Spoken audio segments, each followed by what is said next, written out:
بسم الله الرحمن الرحيم. مشاهدينا الأعزاء والحفل الكريم، السلام عليكم ورحمة الله تعالى وبركاته، وأسعد الله صباحكم بكل خير. نحييكم من هنا من أرضية ميدان الشحانية لسباقات الهجن العربية الأصيلة. نحييكم مع فعاليات هذا السباق المحلي الرابع، حيث سنشهد في صباح هذا اليوم أشواط الحقائق الخاصة لهجن أصحاب السمو والسعادة الشيوخ في هذا اليوم الأربعاء 23 من شهر أكتوبر لعام 2019، 24 من شهر صفر لعام 1441 للهجرة. برنامجنا الصباحي لهذا اليوم هو عبارة عن إقامة 15 شوط في الفترة الصباحية هنا في ميدان الشحانية، وهناك في ميدان البصير أيضا حقائق لهجن أبناء القبائل. هكذا مشاهدينا الأعزاء ينطلق هذا الشوط الأول الرئيسي، شوط مفتوح لهجن أصحاب السمو والسعادة الشيوخ، شوط مشتريات وإنتاج. نتمنى التوفيق والناموس لكل المشاركين. بسم الله وعلى بركة الله، بسم الله نبدأ وعليه نتوكل، ومنه سبحانه وتعالى نطلب التوفيق والسداد والنجاح. ينطلق مشاهدينا الأعزاء أقوى أشواط الحقائق للفترة الصباحية لهجن أصحاب السمو والسعادة الشيوخ، والمقدمة مباشرة مع سلطة من هجن الغرافة تقود المسيرة على المركز الأول، يضمرها المدهش سالم بن عامر المدهوشي. المركز الثاني تتقدم فيه الشبكة لسعادة الشيخ عبد العزيز بن حمد بن خالد آل أحمد آل ثاني، يضمن الشبكة حمد بن جار الله بن حسين البريدي. ننتقل إلى المركز الثالث ومن تصل جمرة أيضا لسعادة الشيخ عبد العزيز بن حمد آل أحمد آل ثاني، يضمر جمرة محمد بن مبارك بن سعيد آل نابت مع المركز الثالث. دور المركز الرابع وصلة بروق لهجن إنتاج أم الزبار، يضمرها جابر بن علي النجم، بينما دور المركز الخامس ومن تتقدم الوارية لهجن الغرافة، يضمرها سالم بن عامر بن راشد المدهوشي. هذا هو النداء الأول مشاهدينا الأعزاء في هذا الشوط السريع للغاية، شوط سريع أقوى أشواط الحقائق اليوم. لمن ناموس هذا الشوط الأول الرئيسي المفتوح. من هي أقوى الحقائق اليوم؟ العودة إلى مقدمة الشوط، الغرافة ما زالت على الصدارة. الشعار الغرفاوي اليوم يبغي نقطة صباحية جميلة يهديها، يبغي يصبح على أهل الغرافة اليوم وهاللقطة مرة واحدة. الله يا سلطة، الله سلطة لهجن الغرافة يقودها المدهش سالم بن عامر المدهوشي. المركز الثاني وصلت فيه الشبكة ممثلة لعين خالد اليوم لسعادة الشيخ عبد العزيز بن حمد آل ثاني،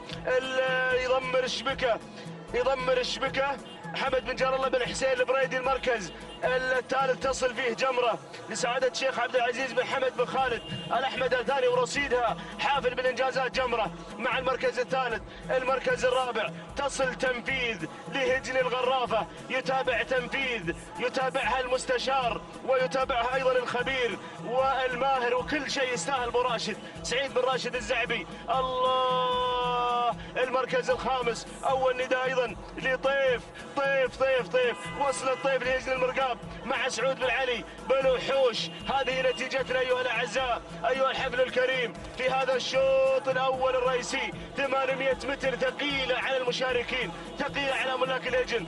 أيضا وصلت العذوق لسعادة الشيخ عبد العزيز بن حمد آل ثاني، راشد بن بطي الزعبي في التضمير. العودة إلى جمرة وهي صاحبة شوط رئيسي أيضا في أحد السباقات المحلية الماضية لسعادة الشيخ عبد العزيز بن حمد آل ثاني، تصل على المركز الثاني وتتقدم تنفيذ هجن الغرافة وهجن سعادة الشيخ عبد العزيز بن حمد آل ثاني مع الثلاثة المراكز المتقدمة الأولى.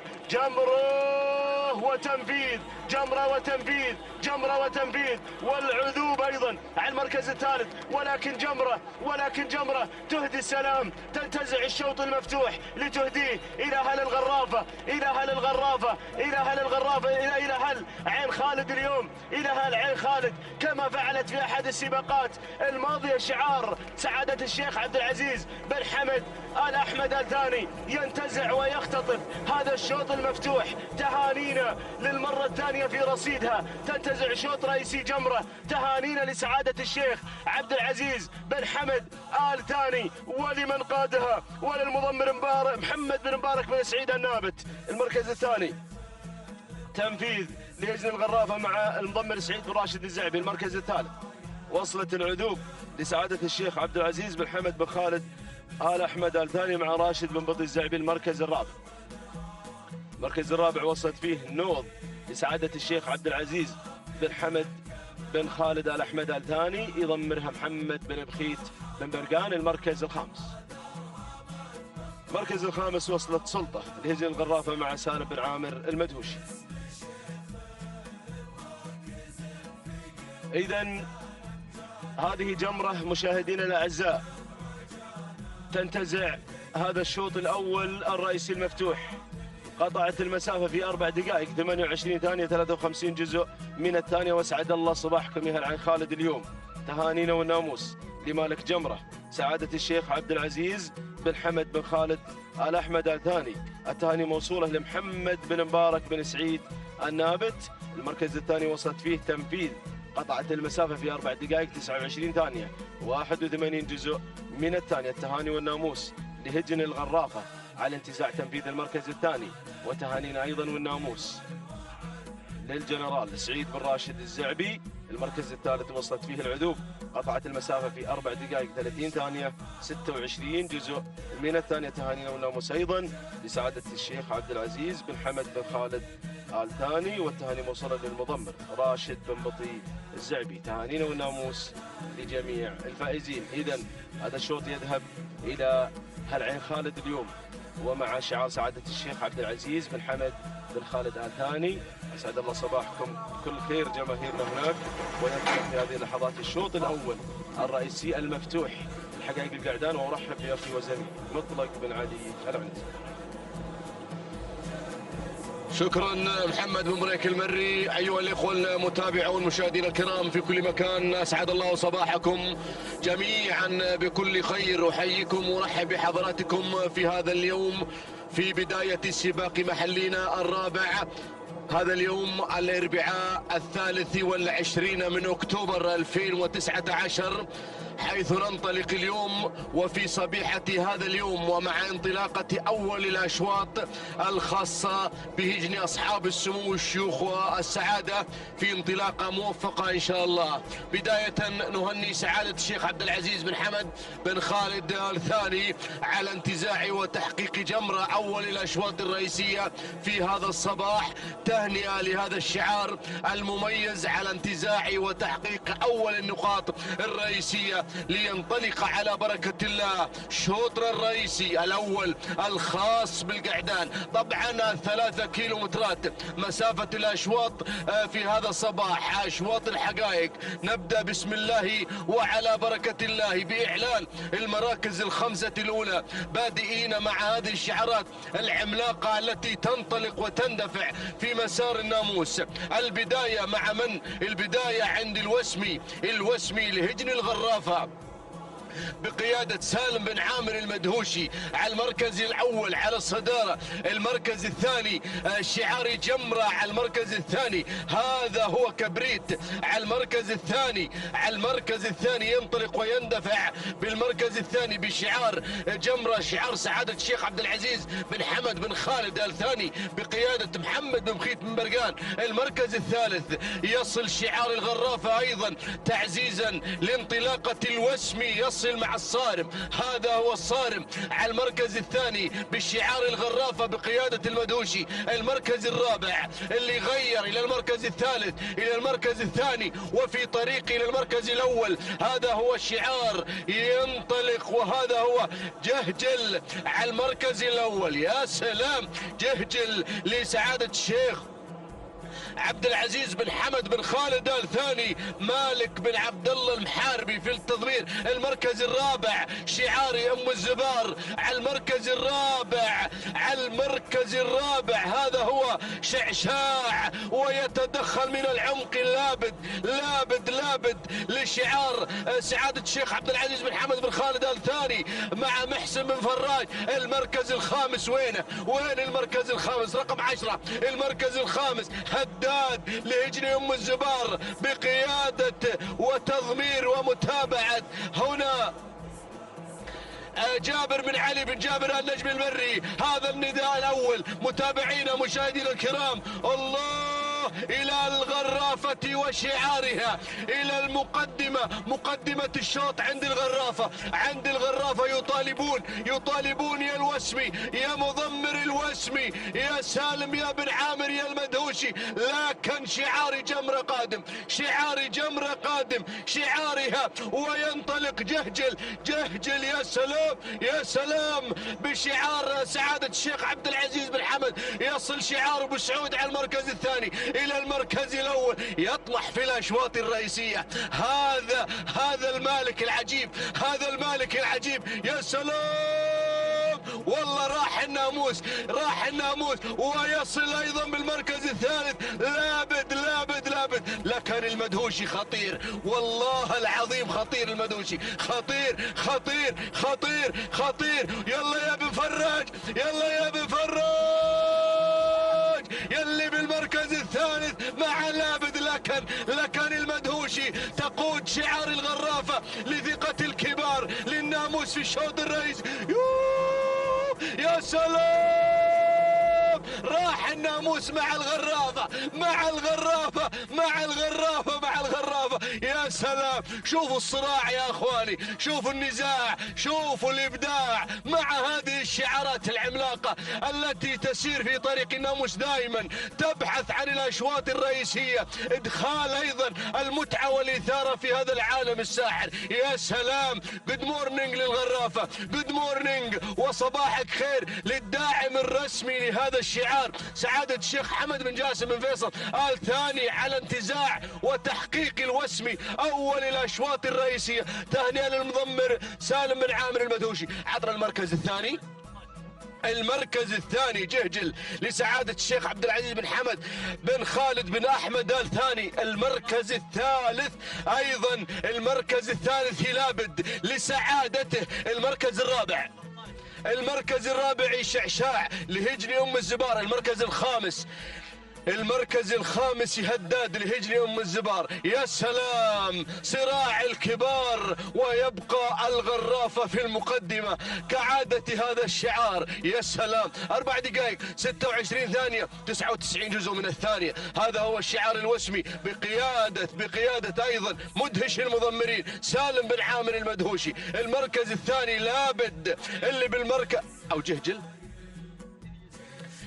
اللي بالمركز الثاني جهجل لسعادة الشيخ عبد العزيز بن حمد بن خالد بن أحمد آل ثاني مع المركز الثاني بقيادة مالك بن عبد الله المحاربي. التوقيت الزمني 4 دقائق 27 ثانية 13 جزءا من الثانية. المركز الثالث أيضا لابد لسعادته على المركز الثالث 4 دقائق 27 ثانية 27 جزء من الثانية. تهنئة خاصة لمالك هذا الشعار سعادة الشيخ عبد العزيز بن حمد بن خالد آل ثاني، وايضا تهنئة خاصة للمضمر بحسن بن علي بن مبارك الفراج. تهانينا والناموس لمالك شعار الغرافة سعادة الشيخ عبد العزيز حمد بن جاسم بن فيصل آل ثاني. تهنئة لأنجاله الكرام على هذا الفوز، وتهنئة ايضا لمدهش المضمرين سالم بن عامر المدهوشي. اذا الشوط الرئيسي الاول كان مع جمرة، والشوط الثاني كان مع الوسمي. تهانينا والناموس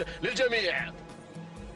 بسم الله الرحمن الرحيم. متابعينا مشاهدينا الاعزاء، اسعد الله صباحكم وجميع اوقاتكم بكل خير. احييكم بتحية الاسلام، فسلام من الله عليكم ورحمته تعالى وبركاته.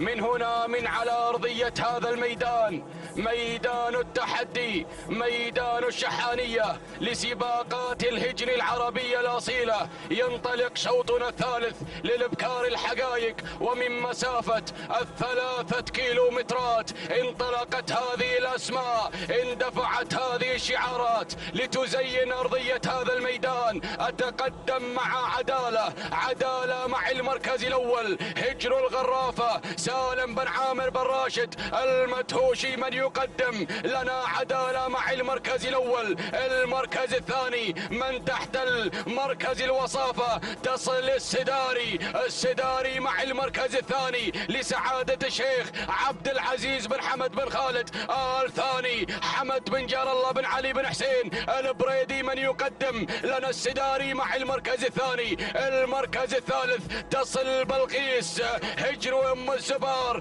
تصل بلقيس مع جابر بن علي بن جابر آل نجم المري، يقدم لنا بلقيس. المركز الرابع تتقدم نزاحة هجن الغرافة لسعيد بن راشد الزعبي، من يقدم لنا نزاحة على رابع الأسماء. المركز الخامس تتقدم هيبة مع المركز الخامس هجر المرقاب على خامس الأسماء، من تتقدم هيبة. هكذا كانت النتيجة متابعينا مشاهدينا الأعزاء للخمسة المراكز المتقدمة. مع الشعار الغرفاوي، أعود مع عدالة مع المركز الأول هجن الغرافة سالم بن عامر بن راشد المدهوشي، يتقدم مع عدالة، يتقدم المدهش في التضمير، يقدم لنا عدالة. ولكن القادمة السداري على ثاني الأسماء لسعادة الشيخ عبد العزيز بن حمد بن خالد آل ثاني. حمد بن جار الله بن علي بن حسين البريدي يقدم لنا السداري. ولكن القادمة تصل في هذه اللحظات. مرحبا بنزاحة، مرحبا بالشعار الغرفاوي، يتقدم الزعبي مع نزاحة على ثالث الأسماء. الجنرال يتقدم مع المركز الثالث. المركز الرابع تصل في هذه اللحظات نوة هجن المرخية عوض بن سعيد الوهيبي، يقدم لنا نوة. ولكن الكيلو متر الأخير وصلت الأسماء، وصلت الشعارات، تتقدم الجذوب لسعادة الشيخ عبد العزيز بن حمد بن خالد آل ثاني. راشد بن بطي بن محمد آل حسنة يقدم لنا الجذوب. ولكن أعود مع عدالة مع المركز الأول هجن الغرافة. اصمد يا سالم، الله يا عدالة. ولكن وصلت الجذوب من الأسماء القوية المشاركة في هذا الشوط. هجن الغرافة مع عدالة مع المركز الأول وسالم بن عامر بن راشد المدهوشي. ولكن الجذوب لسعادة الشيخ عبد العزيز بن حمد بن خالد الثاني. الجذوب عدالة الجذوب هجن الغرافة. عدالة الجذوب غيرت وانطلقت مع المركز الأول، انطلقت مع الصدارة. الله يا الجذوب انطلقت لتحقيق المركز الأول. وانطلق راشد بن بطي الزعبي ليقدم لنا الجذوب سعادة الشيخ عبد العزيز بن حمد بن خالد الثاني. الله يا الجذوب مع الفوز والانتصار. سلام يا الجذوب، سلام، تهانينا والناموس لسعادة الشيخ عبد العزيز بن حمد بن خالد آل ثاني. ومن قدم لنا الجذوب راشد بن بطي بن محمد الزعبي الشرس، من قدم لنا الجذوب بهذا الأداء الكبير، بهذا الأداء المثير. المركز الثاني وصلت عدالة هجر الغرافة سالم بن عامر بن راشد المدهوشي. المركز الثالث نزاحة هجر الغرافة. المركز الرابع السداري لسعادة الشيخ عبد العزيز بن حمد بن خالد آل ثاني. المركز الخامس نوة هجن المرخية. إذا متابعينا مشاهدينا الأعزاء، تهانينا والناموس لسعادة الشيخ عبد العزيز بن حمد بن خالد آل ثاني. على فوز الجذوب وانتزاعها لهذا الشوط. ومن قدم لنا الجذوب الشرس راشد بن بطي الزعبي 4 دقائق 27 ثانية 87 جزء من الثانية. تهانينا والناموس على هذا الفوز والانتصار المركز الثاني. وصلت عدالة هجر الغرافة سالم بن عامر بن راشد المدهوشي 4 دقائق 28 ثانية 89 جزءا من الثانية. تهانينا والناموس المركز الثالث. وصلت نزاحة هجر الغرافة سعيد بن راشد الزعبي من قدم لنا نزاحة مع المركز الثالث بالشعار الغرفاوي 4 دقائق 30 ثانية 67 جزء من الثانية. تهانينا والناموس لجميع الفائزين. وانقل الكلمة لمحمد العتيبي. بسم الله الرحمن الرحيم. بسم الله نبدأ وبه نستعين ومنه دوما نطلب التوفيق والسداد والنجاح. مشاهدينا الكرام متابعينا في كل مكان، أسعد الله صباحكم بكل خير وبركة. نرحب بكم في انطلاقات ومنافسات هذا الصباح الخاصة لهذه الأشواط المفتوحة بشعارات أصحاب السمو والشيوخ والسعادة. تنطلق في منافسات سن الحقائق على بركة الله. مشاهدينا الكرام ينطلق رابع أشواطنا في هذا الصباح، شوط خاص بالقعدان. نبدأ مع البداية، نتابع الصدارة ونيشان على أول المراكز لهجن أم الزبار من يتقدم على البداية والصدارة بمتابعة ناصر بن حمد بن مسفر الشهواني. بينما أتابع ثاني الأسماء يصل شمس لسعادة الشيخ عبد العزيز بن حمد بن خالد بن أحمد آل ثاني بمتابعة وتضمير متعب بن عبد الله بن راشد آل فهيدان. بينما يصل مع ثالث المراكز وصول من أركان لهجن أم الزبار. يتقدم أركان هنا في هذا الميدان. الله الله. بينما أتابع من الجانب الآخر هناك الانطلاق والتحدي في هذه اللحظات من ضرغام لسعادة الشيخ عبد العزيز بن حمد بن خالد بن أحمد آل ثاني. مالك بن عبد الله المحاربي من يتابع في التضمير. بينما أتابع الوصول هناك من الجانب الآخر يصل جلمود لهجن الغرافة. يتقدم بمتابعة سالم بن عامر المدهوشي. ولكن أعود هناك مع الصدارة ضرغام على البداية على الانطلاق الأول. هنا ينطلق في صدارة الشوط ضرغام لسعادة الشيخ عبد العزيز بن حمد بن خالد بن أحمد آل ثاني بمتابعة مالك بن عبد الله المحاربي من يتابعه في التضمير. الله. ضرغام ينطلق بالبداية يغادر في هذه اللحظات. بينما أتابع ثاني الأسماء أركان لهجن أم الزبار جابر بن علي بن جابر النجم المري من يتابع في التضمير. بينما أتابع نيشان هنا قادم في هذه اللحظات لهجن أم الزبار بمتابعة ناصر بن حمد بن مسفر الشهواني. ولكن شوف القادم وصول من الحدب لسعادة الشيخ عبد العزيز بن حمد بن خالد بن أحمد آل ثاني. محمد بن مبارك بن سعيد النابت من يتابع بالتضمير. وهناك حامي يصل لسعادة الشيخ عبد العزيز بن حمد بن خالد بن أحمد آل ثاني. الله الله. بمتابعة الشرس راشد بن بطي الزعبي يتقدم في هذه اللحظات. وصلت الأسماء ولكن العودة هناك مع ضرغام أهالي عين خالد في انتصارات مستمرة مع هذه الأسماء القوية. ضرغام على الصدارة. ولكن شوف القادم حامي يصل في هذه اللحظات. الله يا حامي. ينطلق بالبداية، ينطلق بالصدارة. هنا وتابع هذا الشعار المميز. ولكن الأمور هنا تبدلت مع حامي. غير حامي على الصدارة لسعادة الشيخ عبد العزيز بن حمد بن خالد بن أحمد آل ثاني. الله. مضمر العذوب الشرس هنا يغادر مع هذه اللحظات بهذا الشعار المميز. مشاهدينا الكرام حامي حامي حامي ينطلق بالصدارة لسعادة الشيخ عبد العزيز بن حمد بن خالد بن أحمد آل ثاني، والهاترك مع هذا الشعار. واسعد الله صباحكم يا هالي عين خالد على هذه الانتصارات والنواميس الصباحية. مشكور يا شرس من قدم لنا حامي في هذا الشوط الثاني المراكز. وصل ضرغام لسعادة الشيخ عبد العزيز بن حمد بن خالد بن أحمد آل ثاني ثالث المراكز. كان الوصول مشاهدينا الكرام من متعب لهجن الغرافة رابع المراكز. الحدب لسعادة الشيخ عبد العزيز بن حمد بن خالد بن أحمد آل ثاني خامس المراكز.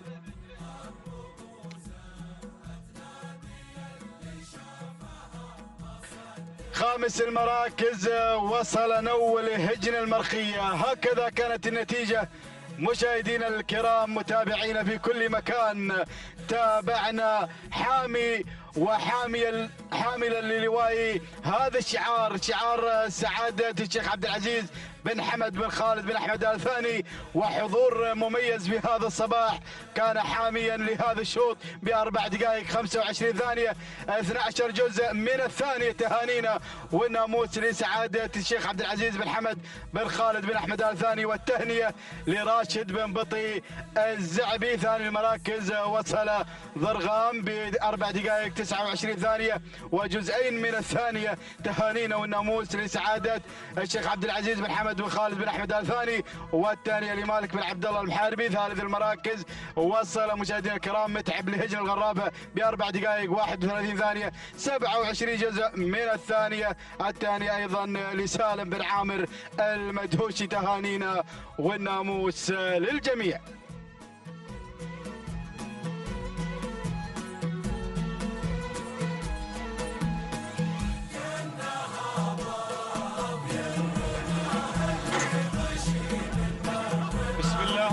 الرحيم. أيها الحفل الكريم مشاهدينا مستمعينا الأفاضل، أحييكم بتحية الإسلام الخالدة. سلام الله عليكم ورحمته وبركاته. أرحب بكم أجمل ترحيب بهذه الانطلاقات المتواصلة ضمن فعاليات المحلي الرابع بمرحلته الأولى بيومه الأول. نتواصل باندفاعة وانطلاقة أشواط الحقائق لأصحاب السمو الشيوخي والسعادة. انطلاقة الشوط الخامس لفئة الحقائق بكار ينطلق من مسافة 3 كيلومترات حاملا بطياته هذه الشعارات والنجوم الكبيرة التي تتواجد في هذا المسار المميز باحثة عن الناموس وعن الانتصار. نبدأ مع البداية، نبدأ مع الصدارة مباشرة. شعار هجن الغراطة مع شوميله على الصدارة تنفرد في مقدمة هذا الشوط بمتابعة سالم بن عامر المدهوش المدهش. هنا يتقدم مع شوميله، بينما هنا المركز الثاني التي بدأت تتسلل إلى الصدارة من حاف لسعادة الشيخ عبد العزيز بن حمد بن خالد بن أحمد آل ثاني. هنا يتواجد بشعاره المميز، يتواجد بشعاره الحاصد ل3 نقاط في هذا الصباح بمتابعة مالك بن عبد الله بن شابس المحاربي. يتواجد متابعا لمنحاف التي تحتل المركز الثاني، بينما المركز الثالث القادمة شهد لهجن المرقاب بمتابعة سعود بن علي بالوحوش الوهيبي. هنا يتابع ويراقب الموقف مع اندفاعات شهد على المركز الثالث. المركز الرابع القادمة كوكب لهجن الغرافة بمتابعة سالم بن عامر المدهوشي، بينما المركز الخامس أتابع هنا القادمة وشاح لهجن أم الزبار بمتابعة حمد بن سالم بن زاهره المري. يتابع هذا الانطلاق والتحدي بتواجد وشاح على المركز الخامس. هذه النتيجة مشاهدينا مستمعينا الأفاضل لل5 المراكز الأولى، لل5 الأسماء المميزة التي تسيطر على دائرة النداء والإذاعة، على دائرة الصراع والنزاع من أجل الناموس ومن أجل الانتصار. ولكن نعود مع البداية وتحديات المقدمة. شوميلة على الصدارة تنفرد، وعلى المقدمة حاضرة بشعار هجن الغرافة تندفع في المركز الأول والثاني، بينما هنا اسم قادم بدأ يتدخل في دائرة الصراع والنزاع. مايا هنا قادمة لهجن المرخية، عوض بن سعيد بن هدوب الوهيبي يتقدم مع مايا التي تتسلل مباشرة إلى الصدارة وإلى التحديات الأولى، بينما وشاح على المركز الثاني لهجن الغرافة بمتابعة المدهش سالم بن عامر المدهوشي، يتابع وشاح، يتابع شوميلة على المركز أو كوكب، وهنا انطلاقة ودفاع شوميلة، بينما هنا الاسم القادم بهذه اللحظات. الله الهذوب قادم بشعار سعادة الشيخ عبد العزيز بن حمد بن خالد بن احمد ثاني الشرس راشد بن بط الزعبي يقدم لنا الهذوب التي بدأت تتسلل من موقع الى موقع، وعينها على الصدارة، عينها على المركز الاول. الله الهذوب انطلقت في هذه اللحظات وتسللت الى الصدارة باحثة عن السوبر هاتريك بهذا الشعار المميز، شعار سعادة الشيخ عبد العزيز بن حمد بن خالد بن احمد الثاني حاضر، وهذا الحضور المميز والمشرف لهذا الشعار بقيادة الشرس راشد بن بط الزعبي الذي يتابع ويراقب الموقف باندفاع. هذا الشوط قدم لنا الجذوب وقدم لنا حامي، وراشد يقدم لنا الهذوب بهذا الانطلاق، بهذا التحدي الكبير، بهذه الانطلاقة والانفراد المميز، وبهذا الحضور المميز والمشرف. تهانينا لسعادة الشيخ عبد العزيز بن حمد بن خالد بن احمد الثاني على فوز الهذوب وتحقيقه للانجاز، وتهانينا للشرس راشد بن بط الزعبي من حقق هذا الانتصار. المركز الثاني وصلت في المركز الثاني مايا لهجن المرخية بمتابعة عوض بن سعيد بن هدوب الوهيبي. المركز الثالث كوكب لهجن الغراف بمتابعة سالم بن عامر المدهوشي. المركز الرابع بحرية لسعادة الشيخ عبد العزيز بن حمد بن خالد بن احمد الثاني بمتابعة مالك بن عبد الله بن شامس المحاربي. المركز الخامس شوميلة لهجن الغراف بمتابعة سالم بن عامر المدهوشي. هكذا مشاهدينا الكرام تابعتم معنا الهذوب عندما حققت هذا الانتصار 4 دقائق 28 ثانية 7 أجزاء من الثانية. تهانينا والناموس لسعادة الشيخ عبد العزيز بن حمد بن خالد بن أحمد الثاني على فوز الهذوب وتحقيقه للسوبر هاتريك في هذا الصباح. تهانينا للشرس راشد بن بط الزعبي. المركز الثاني مايا 4 دقائق 30 ثانية 54 جزءا من الثانية. تهانينا والناموس لهجن المرخية على فوز مايا في المركز الثاني، وتهانينا لعوض بن سعيد بن هدوب الوهيبي على فوز مايا في المركز الثاني. المركز الثالث وصلت كوكب 4 دقائق 34 ثانية 6 أجزاء من الثانية. تهانينا وناموس لهجن الغرافة، وتهانينا المدهش سالم بن عامر المدهوشي. تهانينا وناموس لجميع الفائزين.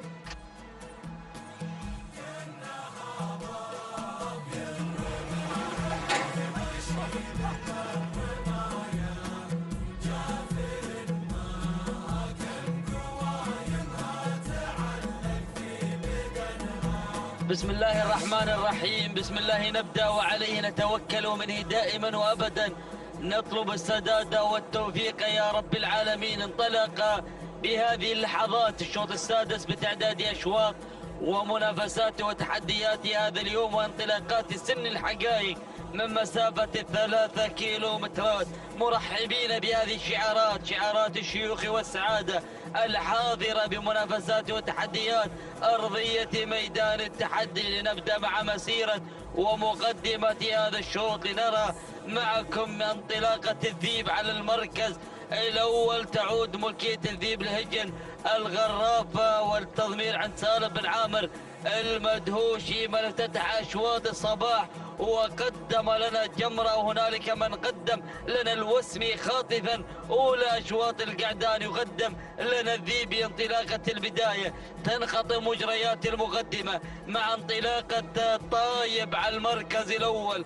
طايب على البداية وعلى الصدارة، تعود الملكية الهجنية أم الزفار. التضمير عند ناصر بن حمد بن مسفر الشهواني المرعب الصغير من يقدم لنا طايب على المقدمة والصدارة. المركز الثاني سعدي، يصل سعدي يبعد الهجن أم الزبار، وأيضا التضمير عند ناصر بن حمد بن مسفر الشهواني. المركز الثالث الذيب الهجن الغراف. المركز الرابع نتابع معكم سعود من يعلن الوجود يا بن خزينة، ويتواجد مع المركز الرابع بتحديات هجن أم الزبار. ومبارك بن محمد بن صرير المري من يتابع بعملية التضمير. والمركز الخامس سكر يا حلا يا سكر، يحضر سكر بشعار هجن المرقاب عبد الله بن محمد بن صغير المحاربي من يتابعه بعملية التضمير. هذا هو النداء الأول. الأسماء الخمسة الأولى وخلف الخمسة أسماء حاضرة بهذه التحديات المتواصلة على أرضية ميدان التحدي. لنعود بمسيرة المقدمة، لنعود إلى مسيرة البداية، لنتابع معكم سعود على المركز الأول. سعود من يغير مجريات هذا الشوط من المركز الرابع مرورا بالمراكز حتى وصل المركز الأول، مقدما لنا هذه الانطلاقة على البداية، ويحمل شعار هجن أم الزبار بمتابعة مبارك بن محمد بن صرير من يقدم لنا انطلاقة المقدمة والصدارة. المركز الثاني يحضر سكر على المركز الثاني، ينتقل من المركز الخامس حتى المركز الثاني اللي أيضا يقدم المنافسة الطيبة بانطلاقته، يحمل شعار هجن المرقاب يتابعه بالتضمير عبد الله بن محمد بن صغير. المركز الثالث من يحمل الرقم 4 المكشر بأنياب الذيب، يحمل لنا شعار هجن غرافة يتابعه بالتضمير سالم بن عامر المدهوشي.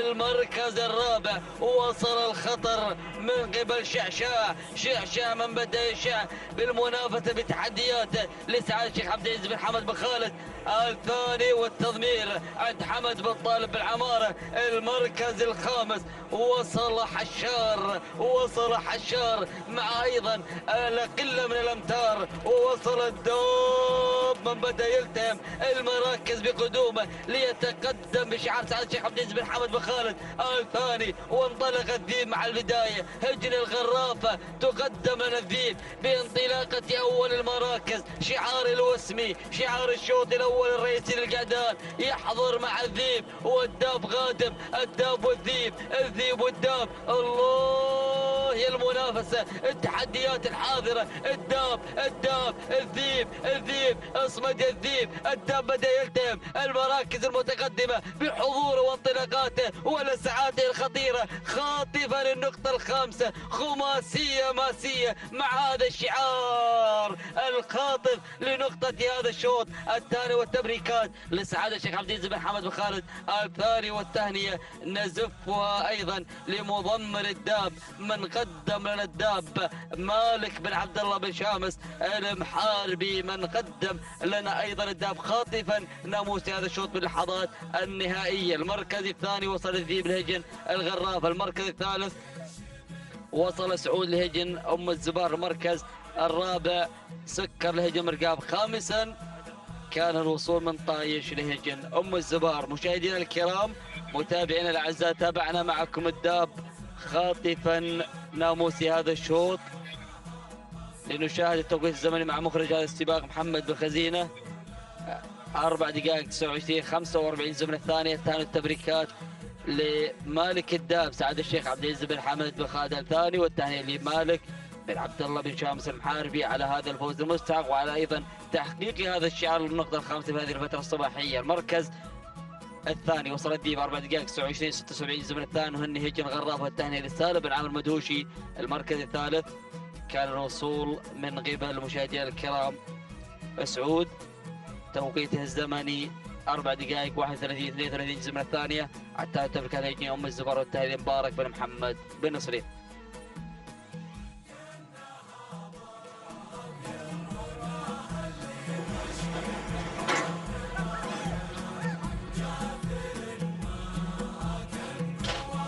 السلام عليكم ورحمة الله وبركاته. أيها الأخوة مشاهدينا ومتابعينا الكرام، انطلق الشوط السابع والمخصص للبكار الحقائق للأشواط المفتوحة. نتابع في هذه اللحظات هذه الانطلاقة وهذه الأسماء المنطلقة على أرضية الميدان، ونتابع في هذه اللحظات المقدمة والصدارة. هناك الشعار الغرفاوي في مقدمة هذا الشوط، هناك المقدمة مع صوغة لهجن الغرافة وبقيادة سالم بن عامر المدهوشي من يقود صوغة في مقدمة هذا الشوط منطلقا ومندفعا في المركز الأول، بينما المركز الثاني اللي هي الحذرة لهجن إنتاج أم الزبار وبقيادة مبارك محمد بن صرير المري.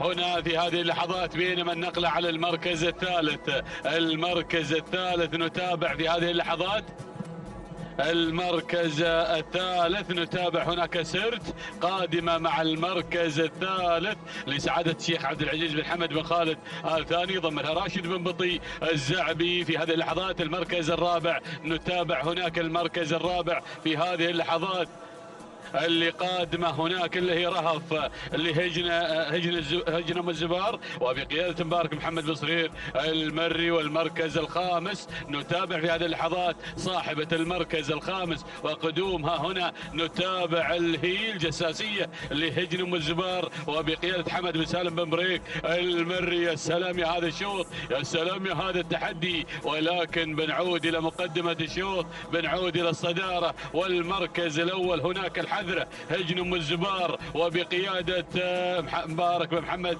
بن صرير المري على المركز الاول، على المقدمة، على الصدارة، بينما المركز الثاني صوغة لهجن الغرافة وبقيادة سالم بن عامر المدهوشي. المركز الثالث هذه اللحظات اللي قادمة هناك مناورة لهجن المرخية وعوض بن سعيد بن هدوب الوهيبي من يتابعها، بينما المركز الرابع من الجانب الأيمن نتابع ديمة لهجن المرقاب وسعود بن علي بن الوحوش أيضا من يتابعها. المركز الخامس اللي قادمة هناك اللي ولاية لهجن الغرافة وسالم بن عامر المدهوشي في المتابعة. هذه النتيجة للخمس المراكز الأولى ونعود إلى المقدمة، نعود إلى الصدارة، الى الحذرة مع هجن ام الزبار. يا سلام على المقدمة والصدارة هناك ايضا وبقيادة مبارك بن صرير المري، بينما المركز الثاني وبوابة الكيلو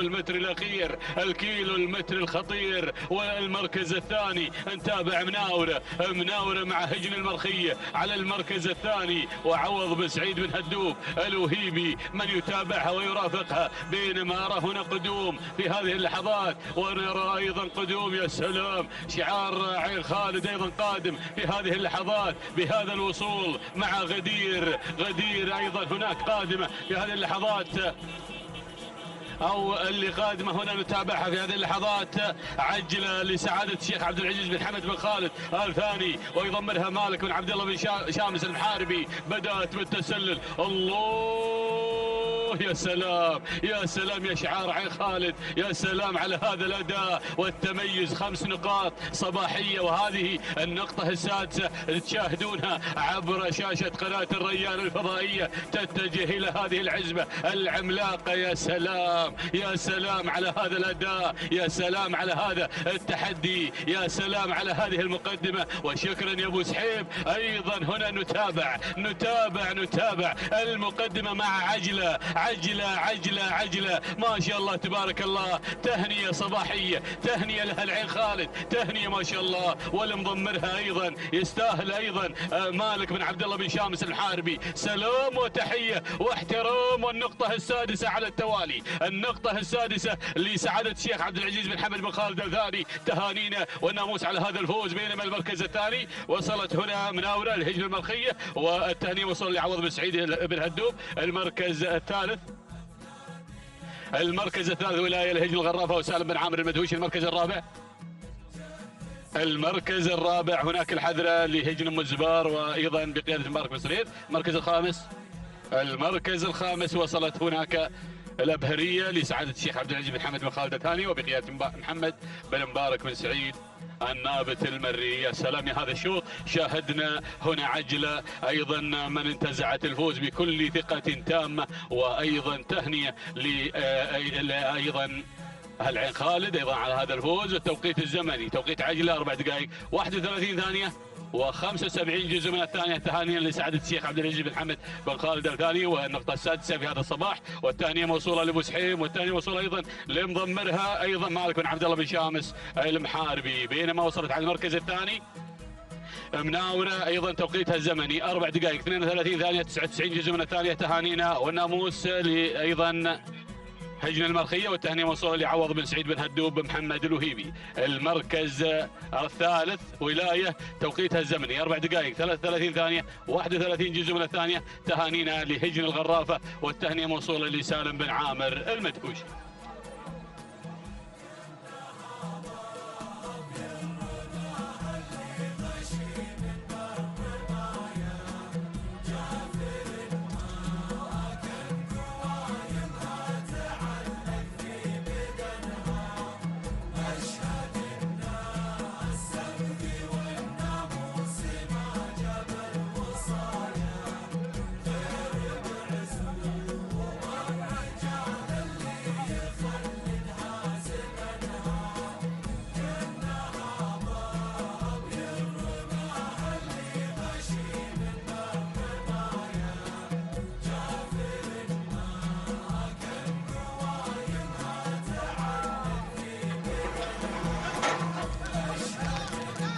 بسم الله الرحمن الرحيم. مشاهدينا ومتابعينا الكرام، اسعد الله صباحكم بكل خير وبركة من هنا من ميدان التحدي، ميدان الشحانية لسباقات الهجنة العربية الأصيلة. مع انطلاقات هذا السباق المحلي الرابع ينطلق مشاهدينا الأعزاء من الأشواط، وشوط خاص للإبكار. الحقائق شعارات أصحاب السمو الشيوخ والسعادة حاضرة في صباح هذا اليوم مع تحديات سن الصغار. نتابع مشاهدينا الأعزاء المركز الأول في هذه الانطلاقة والتواجد على أول المراكز. نتابع مشاهدينا الكرام من تحتل المركز الأول وتتقدم فيه بروق لهجن المرقاب وسعود بن علي بن حمد المحاربي على أول المراكز. بينما المركز الثاني نتابع القادمة والمنطلقة مرحلة لهجن أم الزبار بمتابعة عبد الله بن علي بن حمد بن سلامة الهاجري. بينما المركز الثالث ننتقل مباشرة مشاهدينا الأعزاء إلى ثقة لهجن أم الزبار بمتابعة مبارك بن محمد بن علي الجربوع المري يحتل المركز الثالث. بينما النقلة مباشرة إلى المركز الرابع جهجلة مشاهدي الأعزاء تصل في هذه اللحظات بشعار سعادة الشيخ عبد العزيز بن حمد بن خالد بن أحمد آل ثاني بمتابعة حمد بن طالب بن علي الجربوع المري على مستوى المركز الرابع. ولكن الدخول في هذه اللحظات من قبل هيبة لهجن أم الزبار بمتابعة جابر بن علي بن جابر بن نجم المري. هذه النتيجة مشاهدي الأعزاء للنداء الأول، ونتحول مباشرة إلى ركب الصدارة لنتابع بروق من تبرق على الصدارة وتنطلق في المقدمة لهجن المرقاب على البداية والمقدمة بمتابعة سعود بن علي بن حمد المحاربي على أول المراكز. ولكن القادمة في هذه اللحظة مشاهدينا الأعزاء أرى الانطلاق من قبل ثقة لهجن أم الزبار، ومبارك بن محمد بن علي الجربوع المري يتواجد في ثاني المراكز، وكذلك الهجوم المكثف من قبل هيبة لهجن أم الزبار وجابر بن علي بن جابر بن نجم المري من يتابعها في عملية التضمير. ولكن نتابع الشعار الغرفاوي القادم مع الراية من يرفع راية الخطورة والتهديد من خلال تواجد الراية لهجن الغرافة وسالم بن عامر بن راشد المدهوشي. بينما المركز الخامس أتابع في هذه اللحظات زاهية لهجن المرقاب بمتابعة المضمر سعود بن علي بن حمد المحاربي، ولكن نذهب إلى الصدارة، نذهب مشاهدينا الأعزاء إلى المقدمة لنتابع الأمور اللي غيرت في هذه اللحظات. السبعة لهجمة غرافة، وسالم بن عامر بن راشد بن سعيد المدهوشي ينطلق مع السبعة على أول المراكز، ولكن القادمة ثقة مشاهدينا الأعزاء لهجن أم الزبار ومبارك بن محمد بن علي الجربوع المري، بينما المركز الرابع الله يا هذا التجمع، يا هذا الانطلاق الكبير.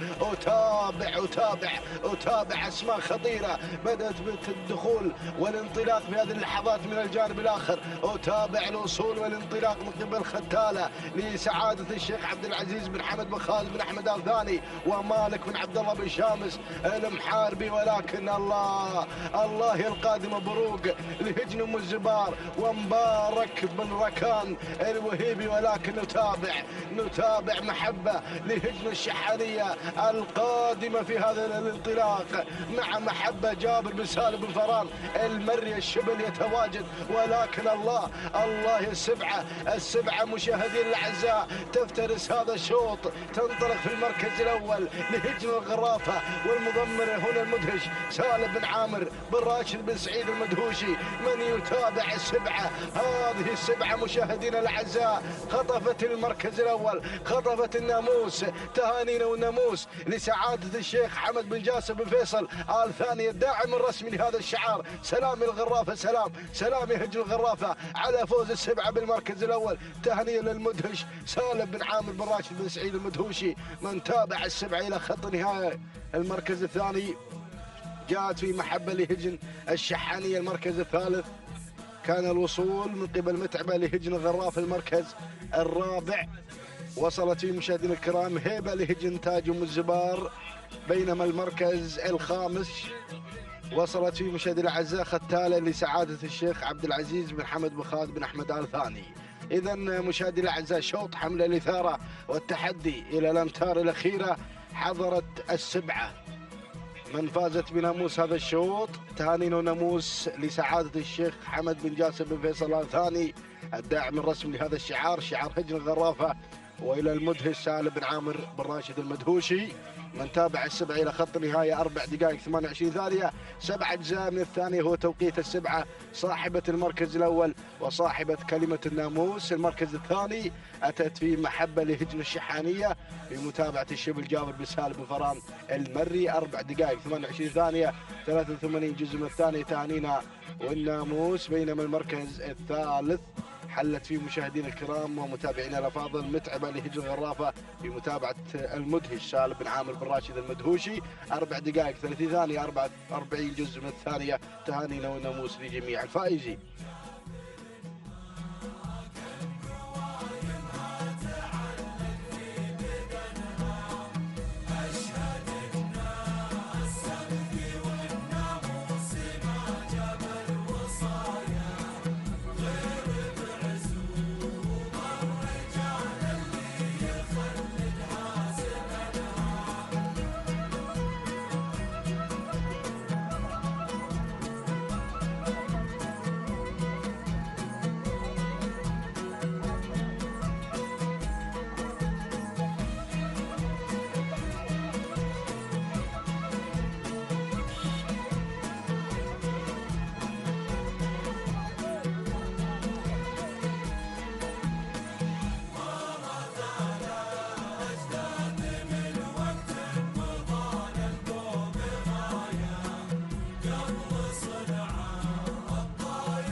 مشاهدينا متابعينا الاعزاء في كل مكان، اسعد الله صباحكم بكل خير ومحبه. تتواصل التحديات والاثاره على ارضيه ميدان التحدي، ميدان الشحانيه في هذا الصباح، وعلى بركه الله ينطلق الشوط التاسع والشوط الاول الرئيسي الخاص للانتاج الابكار من مسافه 3 كيلومترات. نسير مع هذه الاسماء المنطلقه ومع هذه الشعارات المندفعة والباحثة عن الناموس. نسير مع البداية ومع أول الأسماء الهدة أو الحية بشعار هجن الزبار وناصر بن حمد بن مسفر الشهواني يتقدم مع الحية على أول الأسماء وأول الشعارات. ثاني الأسماء مشاهدينا متابعينا الأعزاء مقثة هجن الزبار ومبارك بن محمد الجربوعي يتقدم بنصرير مع ثاني الأسماء مع مقثة. وثالث المراكز القادمة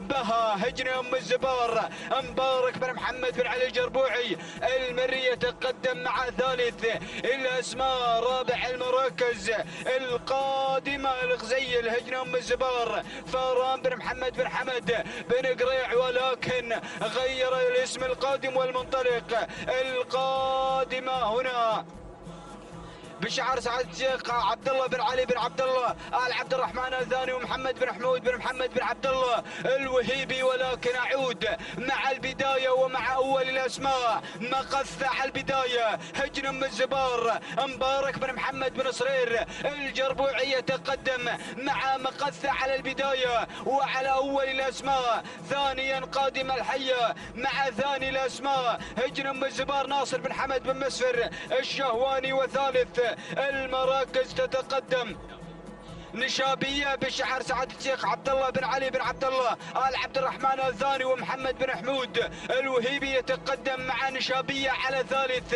الأسماء. رابع المراكز القادمة حظ هجن الزبار وعبد الله بن علي بن حمد بن سلامة الهاجري. وخامس المراكز القادمة بها هجن الزبار مبارك بن محمد الجربوعي يتقدم بنصرير مع خامس المراكز. ولكن أعود مع البداية مع أول الأسماء النشابية بشعار سعادة الشيخ عبد الله بن علي بن عبد الله العبد الرحمن الثاني محمد بن حمود الوهيبي يتقدم مع النشابية على أول الأسماء وأول الشعارات. ثانيا القادمة مقثة هجن الزبار. الله الله الله، الكيلو متر الأخير، الكيلو الخطير، الشوط الأول الرئيسي للإنتاج.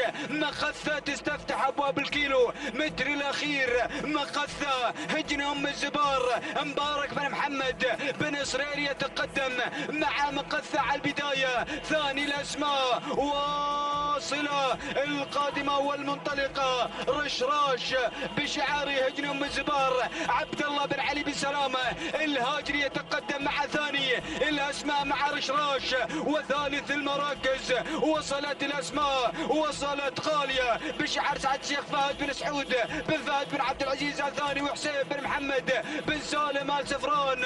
ولكن رشراش مع البداية مع الانطلاق الأول هجن الزبار الشاب المحنك عبد الله بن علي بن سلامة الهاجري يتابع. رشراش مع البداية هجن الزبار تنطلق مع البداية مع الفوز والانتصار. رشراش هجن الزبار الشاب المحنك عبد الله بن علي بن سلامة الهاجري من يقدم لنا رشراش الشوط الأول الرئيسي للإنتاج. تهانينا والناموس لهجن الزبار على فوز رشراش. وايضا نهني الشاب المحنك عبد الله بن علي بن سلامة الهاجري. مشكور يا ابو علي من يقدم لنا رشراش. تهانينا والناموس لهجن الزبار على فوز رشراش. وايضا نهني الشاب المحنك عبد الله بن علي بن حمد بن سلامة الهاجري من قدم لنا رشراش مع هذا الفوز وعلى هذا الانتصار. ثاني الاسماء وصلت ثاني الاسماء قاليه بشعار سعد الشيخ فهد بن سعود بن فهد بن عبد العزيز الثاني وحسين بن محمد بن سالم آل سفران. وثالث المراكز مقثة هجن الزبار. ورابع المراكز الهدة هجن الزبار. وخامس المراكز مشاهدينا متابعينا الاعزاء وصلت خامس المراكز النشابية بشعار سعادة الشيخ عبد الله بن علي بن عبد الله العبد الرحمن آل ثاني. مشاهدينا متابعينا الأعزاء، هكذا تتابعون رشراش تهانينا والناموس لهجنة من الزبار، ونهني الشاب عبد الله، الشاب المحنك عبد الله بن علي بن سلامة الهاجري. التوقيت الزمني 4 دقائق 29 ثانية و76 جزءا من الثانية. تهانينا والناموس على فوز رشراش وحصوله على الشوط الأول الرئيسي للإنتاج. تهانينا والناموس لهجنة أم الزبار، ونهني أيضا عبد الله بن علي بن سلامة. ثاني الأسماء وصلت ثاني المراكز غالية بشعار سعادة الشيخ فهد بن سعود بن فهد بن عبد العزيز آل ثاني، والتوقيت الزمني 4 دقائق 33 ثانية و75 جزءا من الثانية. تهانينا والناموس لحسين بن محمد بن سالم آل سفران. وثالث المراكز وصلت مغثة هجنة أم الزبار، والتوقيت الزمني 4 دقائق 33 ثانية و75 جزءا من الثانية. تهانينا والناموس لمبارك بن محمد بن علي الجربوع المري. فتهانينا والناموس للجميع.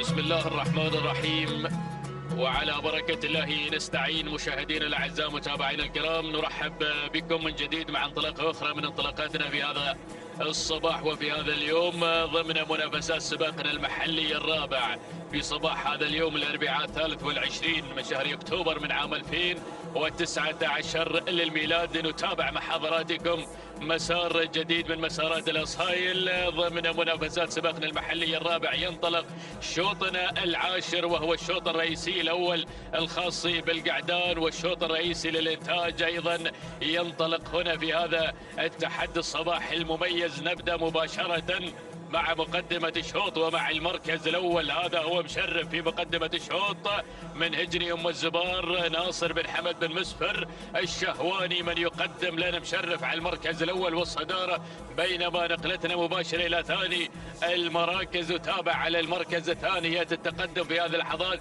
الوصول من اندفاعة فجاج من هجني أم الزبار مبارك بن محمد بن علي الجربوع المري، بينما في المركز الثالث اللي يصل في هذه اللحظات بدأ التقدم من السيج، يتقدم على المركز الثالث من هجني أم الزبار عبد الله بن علي بن سلامة الهاجر الذي قدم لنا أول الأشواط من الإنتاج. تواجد هنا أبو علي أيضا مع السيج. وفي المركز الخامس وتابع القادم في هذه اللحظات وصل الفلكي من هجني أم الزبار ويضمن عبد الله بن علي بن سلام الهاجري. هذه نتيجتنا مع الخمس المراكز، لكن شوف الزحام مع الخمس المراكز من الأسماء المشاركة في هذا الشوط الرئيسي الأول الخاص بالإنتاج. شوط القعدان ينطلق على مدى 3 كيلومترات، يحمل لنا تحديات ومنافسات صباحية مميزة على أرضية ميدان التحدي ميدان الشحانية ضمن منافسات سباقنا المحلي الرابع في أول أيام. عودة إلى الصدارة لنتابع الثنائي الجميل في مقدمة الشوط، ولكن القادم بالتحديات وصل شايش من هجني أم الزبار مبارك بن محمد بن علي الجربوع المري الذي يسير بتحدياته مع شايش على المركز الأول. وعلى ثاني المراكز فجاج من هجني أم الزبار مبارك بن محمد بن علي الجربوع المري. أما على المركز الثالث وتابع القادم في هذه اللحظة وصل همهوم من هجني أم الزبار عبد الله بن علي بن سلامة الهاجري، ينطلق على المركز الثالث. رابع المراكز مشرف من هجني أم الزبار ناصر بن حمد بن مسفر الشهواني. وعلى المركز الخامس تابع التواجد من برق لسعادة الشيخ فواز بن عبد الله بن عبد الرحمن الثاني هادي بن علي بن جار الله من يتابع، هادي بن جار الله بن علي من يتابع في عملية التضمير. هذه النتيجة، لكن الكيلومتر الأخير يا مضمرين الأجواء النهائية من عمر هذا الشوط، يعني يبدأ الانطلاق إلى خط النهاية بأقصى سرعة. هذا التواجد من شايش على مقدمة الشوط. يا سلام على الأداء الجميل من هجري ام الزبار يضمن محمد او مبارك بن محمد بن علي الجربوع المري. الله الله الله الله، المقدمه اذا شايش وشايش هو مقدمه الشوط. الملاحقه تاتي من فجاج من هجري ام الزبار مبارك بن محمد بن علي الجربوعي المري. وفي المركز الثالث همهوم يصل في هذه اللحظه من هجري ام الزبار عبد الله بن علي بن سلامه الهاجري يطمع بنقطه اخرى هنا في هذا الصباح. بينما على المركز الرابع برق، وفي خامس المراكز وصول من هملان لسعاده الشيخ عبد الله بن علي بن عبد الله العبد الرحمن الثاني محمد بن حمود وهيبي يتقدم في هذه اللحظه. لكن البدايه شوف المقدمه مع شايش في مقدمه الشوط. شايش يتواجد مع الناموس، يشوش شايش هنا في مقدمه الشوط طامعا من اجل الانتصار ليكون علامه فارقه في هذا الشوط. شوف العرض الكبير على المقدمه والصداره مع الاندفاع المميز مع الامتار الاخيره. مشكور يا بن صرير يلي قدم شايش في مقدمه الشوط باجمل عرض مع اللحظات الاخيره. الله الله على الاندفاع الكبير. تهانينا لهجن ام الزبار والتهنئه موصوله المبارك بن محمد بن علي الجربوع المري اللي قدم شايش في هذا الشوط. بينما المركز الثاني من وصل مع ثاني المراكز بديع من هجن المرخيه محمد بن سليمان بن عبد الله آل نعيم. وفي المركز الثالث كان الوصول من فجاج من هجن ام الزبار مبارك بن محمد بن علي الجربوع المري. اما رابع المركز الرابع من وصله هملان لسعاده الشيخ عبد الله بن علي بن عبد الله العبد الرحمن الثاني محمد بن حمود بن محمد لوهيبي. وفي المركز الخامس ادخان من وصل على خامس المراكز من هجن ام الزبار ناصر بن حمد بن مسفر الشهواني. عوده الى ملخص شوطنا الماضي حيث تابعنا الاندفاع الجميل من شايش مع اللحظات الاخيره ومع الامتار الذهبيه. غادر الاسماء من لوحه الالف المثير الى خط النهايه ليكون بطلا لهذا الشوط. ناخذ توقيته الزمني قطع مسافه 3 كيلومتر في فتره زمنيه مقدارها 4 دقائق 28 ثانيه 25 جزء من الثانيه. تهانينا لهجن ام الزبار والتهنئه موصوله لمبارك بن محمد بن علي الجربوعي المري الذي قدم شايش في هذا الشوط. بينما ثاني المراكز كان الوصول من بديع توقيته الزمني 4 دقائق 31 ثانيه 44 جزء من الثانيه. تهانينا لهجن المرخيه والتهنئه موصوله لمحمد بن سليمان بن عبد الله اللي قدم لنا بديع على المركز الثاني. اما ثالث المراكز كان الوصول من فجاج توقيته 4 دقائق 32 ثانية 54 جزء من الثانية. تهانينا لهجن ام الزبار وتهاني موصولة لمبارك بن محمد بن علي الجربوعي المري.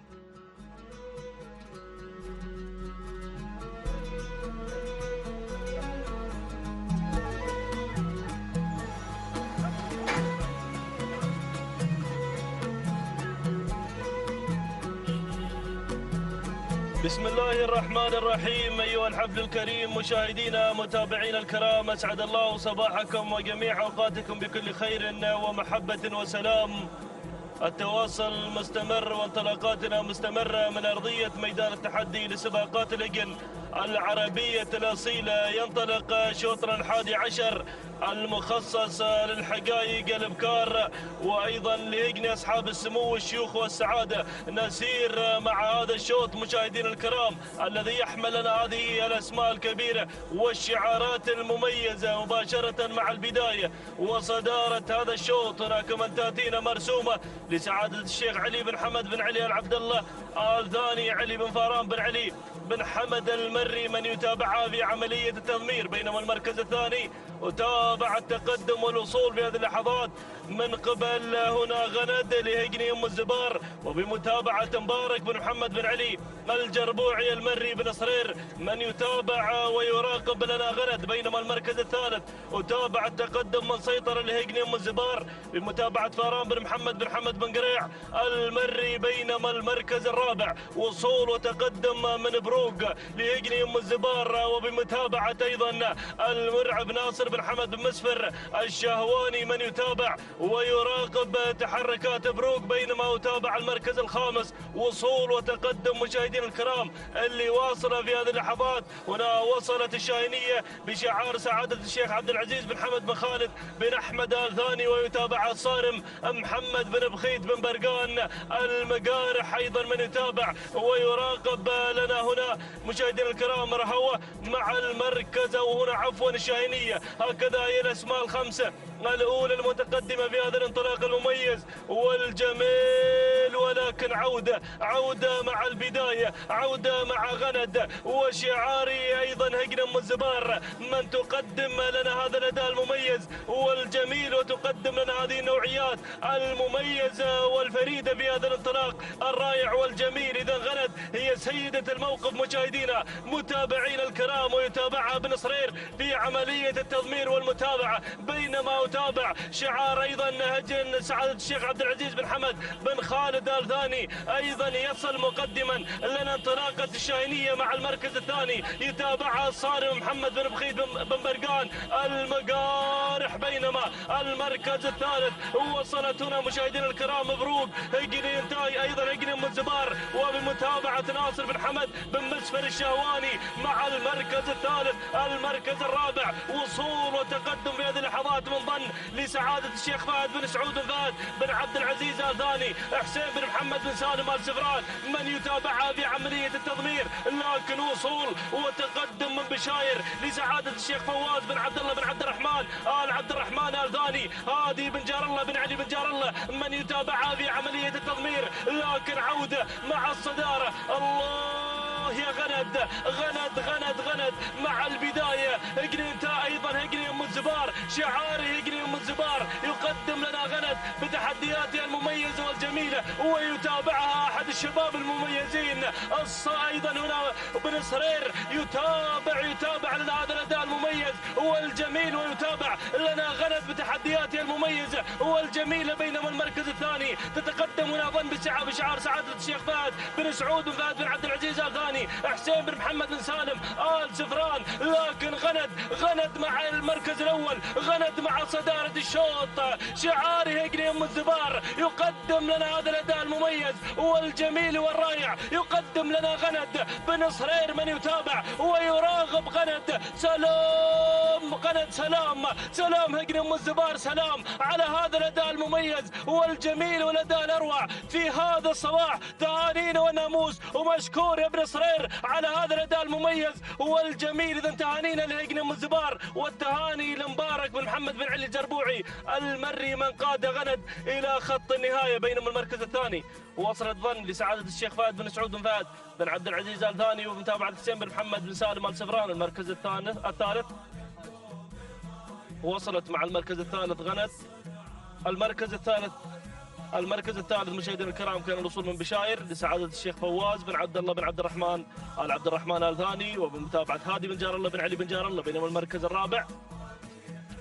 المركز الرابع وصلت شاهينية لسعادة الشيخ عبد العزيز بن حمد بن خالد بن أحمد آل ثاني، وبمتابعة محمد بن بخيت بن برقان. المركز الخامس كان الوصول من لولو لهيجن أم الزبار، وبمتابعة جابر بن علي بن جابر آل نجم المري. هكذا مشاهدينا الكرام تابعنا هذا الشوط، ولكن غند كانت حاضرة مع الموعد لتهدي هجن أم الزبار هذا الفوز وهذا الانتصار. 4 دقائق 27 ثانية 55 جزء من الثاني. تهانينا والناموس لهجن أم الزبار، والتهاني لمبارك بن محمد بن علي الجربوعي المري. بينما المركز الثاني وصلت ايضا ظن وتوقيتها الزمني 4 دقائق 29 ثانيه 31 جزء من الثاني. تهاني والناموس لسعاده الشيخ فهد بن سعود بن فهد بن عبد العزيز آل ثاني، والتهاني للمضمر حسين بن محمد بن سالم آل سفران. بينما المركز الثالث وصلت مع المركز الثالث مشاهدينا الكرام متابعينا الافاضل بشاير، وتوقيتها الزمني 4 دقائق 32 ثانيه 96 جزء من الثانيه. تهاني والناموس لسعاده الشيخ فواز بن عبد الله بن عبد الرحمن آل ثاني، والتهاني للمضمر هادي بن جار الله بن علي بن جار الله المري.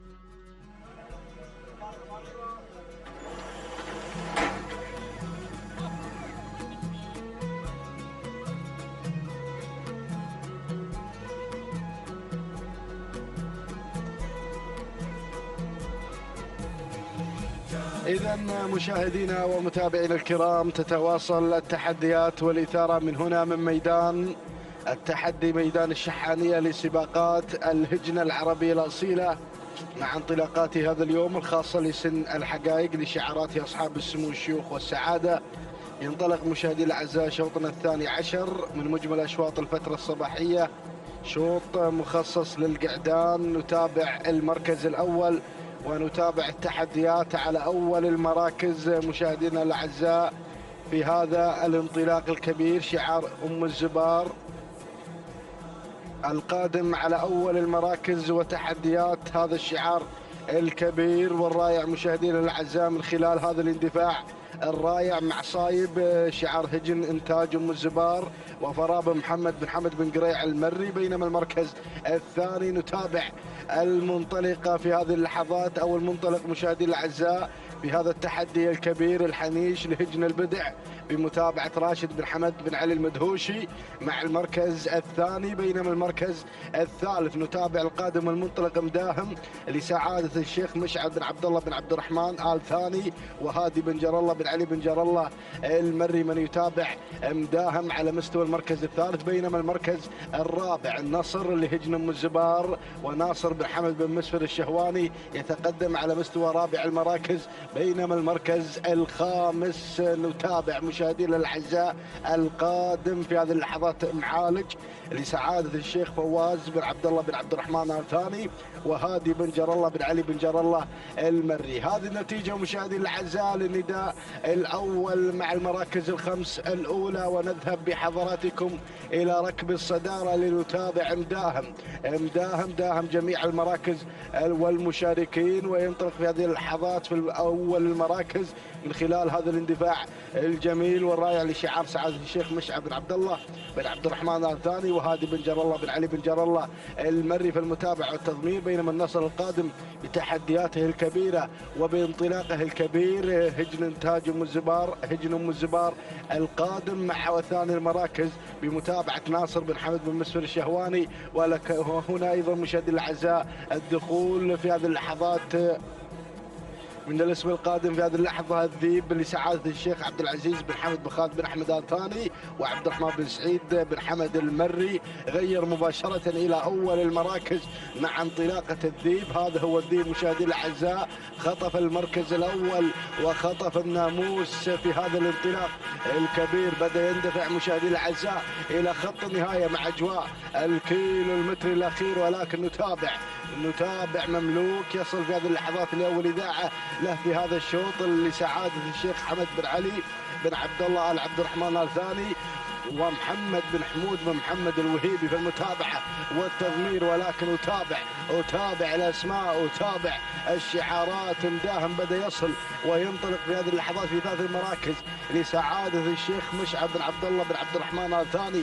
وهادي بن جر الله المري في المتابعة والتضمير. ولكن شعار هجن ام الزبار القادم مع متباهي لهجن ام الزبار ومبارك بن محمد بن علي بن صرير المري. ولكن نذهب إلى الصدارة.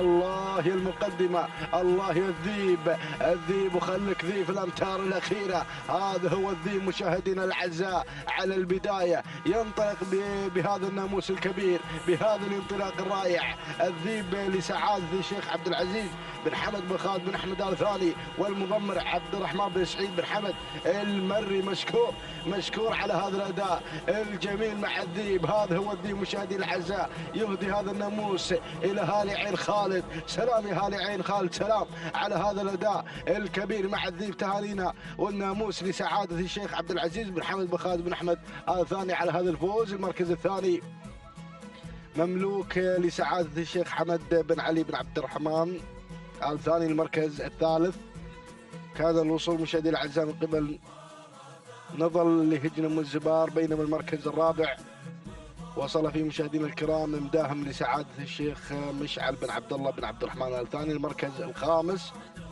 جاء في مشاهدينا الكرام متباهي لهجن ام الزبار. إذا مشاهدينا الأعزاء تهانينا وناموس مرة أخرى لسعادة الشيخ عبد العزيز بن حمد بن خالد بن أحمد آل ثاني على هذا الفوز مع الذيب.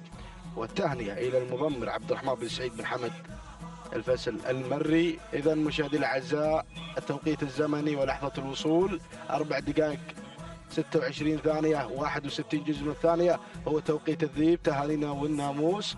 المركز الثاني جاء فيه مملوك لسعادة الشيخ حمد بن علي بن عبد الله بن آل عبد الرحمن آل ثاني والمضمر محمد بن حمود الوهيبي. التوقيت الزمني 4 دقائق 30 ثانية و38 جزء من الثاني. تهانينا والناموس.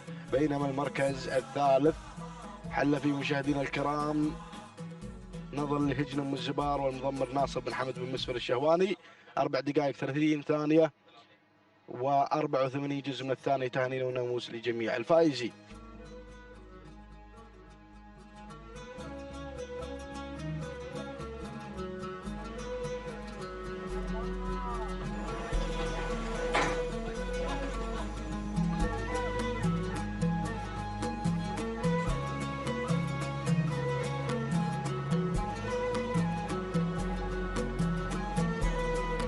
مشاهدينا متابعينا الاعزاء، تتواصل التحديات والاثاره على ارضيه ميدان التحدي ميدان الشحانيه في هذا الصباح، وشعارات اصحاب السمو والشيوخ والسعاده وسن الحقائق. وعلى بركه الله ينطلق الشوط الثالث عشر الخاص للبكار من مسافه 3 كيلومترات. نسير مع هذه الاسماء المنطلقه ومع هذه الشعارات المندفعه والباحثه عن الناموس. نبدا بعد المراكز والبدايه.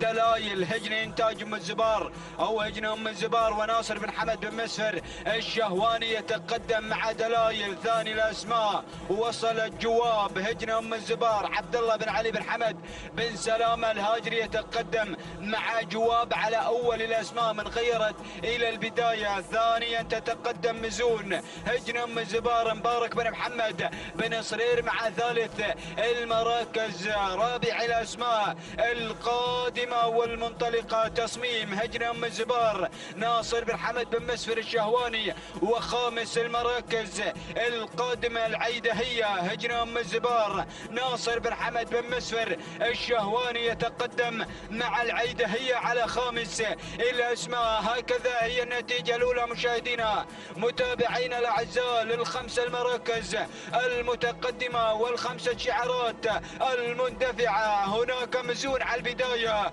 وعلى المقدمه هجن ام الزبار مبارك بن محمد بن صرير يتقدم مع مزون على البدايه وعلى اول الاسماء. ثانيا القادمه تصميم هجن ام الزبار ناصر بن حمد بن مسفر الشهواني يقدم لنا تصميم مع ثاني المراكز. ثالث الاسماء وصل الجواب هجن ام الزبار عبد الله بن علي بن حمد بن سلامه الهاجري من قدم لنا رشراش من انتزعت الشوط الاول الرئيسي للانتاج بن سلامه يتقدم مع جواب من غيرت الى ثاني الاسماء. رابع المراكز النويعس بشعار سعد الشيخ جاسم بن احمد بن مبارك عبد الرحمن الثاني وعبد الله بن سالم بن فاهد الملامقه الهاجري. وخامس المراكز وصل شعار سعد الشيخ عبد العزيز بن حمد بن خالد الثاني ومحمد بن برقان في عمليه التضمير يقدم لنا وقاده مع خامس الاسماء. ولكن مزون مع المقدمة تنطلق مزون بشعار هجن ام الزبار مبارك بن محمد بن صرير الكيلومتر الاخير والخطير. مزون على البداية هجن ام الزبار مبارك بن محمد بن علي الجربوع المري. ثاني الاسماء القادمة والمنطلقة النويعس بشعار سعادة الشيخ جاسم بن احمد بن مبارك عبد الرحمن الثاني وعبد الله بن سالم بن فاهد الملامقة. ووصل الاسم القادم والمنطلق وصلت صيت هجن ام الزبار عبد الله بن علي بن حمد بن سلامه الهاجري. ورابع المراكز القادمه وقاده بشعار سعاده الشيخ عبد العزيز بن حمد بن خالد الثاني محمد بن بخيت بن برقان في عمليه التضمير. خامس الاسماء جواب هجن ام الزبار عبد الله بن علي بن حمد بن سلامه الهاجري. ولكن مزون مع البدايه مع الانطلاق الاول هجن ام الزبار مبارك بن محمد بن صرير يتقدم مع مزون. ثاني الاسماء وصلت صيت تنطلق مع ثاني الانطلاق هجن ام الزبار الشاب المحنك عبد الله بن علي بن سلامه الهاجري يتقدم مع صيت من خيرت وانطلقت الى البدايه. مزون قادمه وايضا وقاده والاسم القادم النواعس. ولكن صيت مع الانطلاق الاول مع الفوز والانتصار. صيت هجن ام الزبار الشاب المحنك عبد الله بن علي بن سلامه الهاجري من قدم لنا رشراش بالشوط الاول الرئيسي للانتاج. وفي هذه اللحظات يقدم لنا صيت.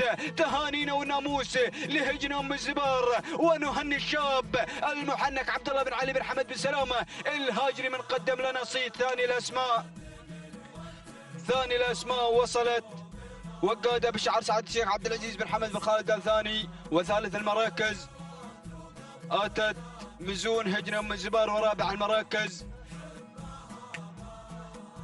النويعس بشعار سعادة الشيخ جاسم بن أحمد بن مبارك عبد الرحمن الثاني. وخامس المراكز دمعة هجنة أم الزبار. مشاهدينا متابعينا الأعزاء، هكذا هي النتيجة للخمس المراكز المتقدمة، وها هي صيد تنتزع الفوز والانتصار بشعار هجنة أم الزبار. والتوقيت الزمني حتى وصولها إلى خط النهاية 4 دقائق 32 ثانية و51 جزء من الثانية. تهانينا والناموس للشاب المحنك عبد الله بن علي بن حمد بن سلامة الهاجري من قدم لنا صيد. ثاني الأسماء وصلت وقادة بشعار سعادة الشيخ عبد العزيز بن حمد بن خالد الثاني. والتوقيت الزمني 4 دقائق 33 ثانية و17 جزء من الثانية. تهانينا والناموس لمحمد بن بخيت بن برقان ثالث المراكز.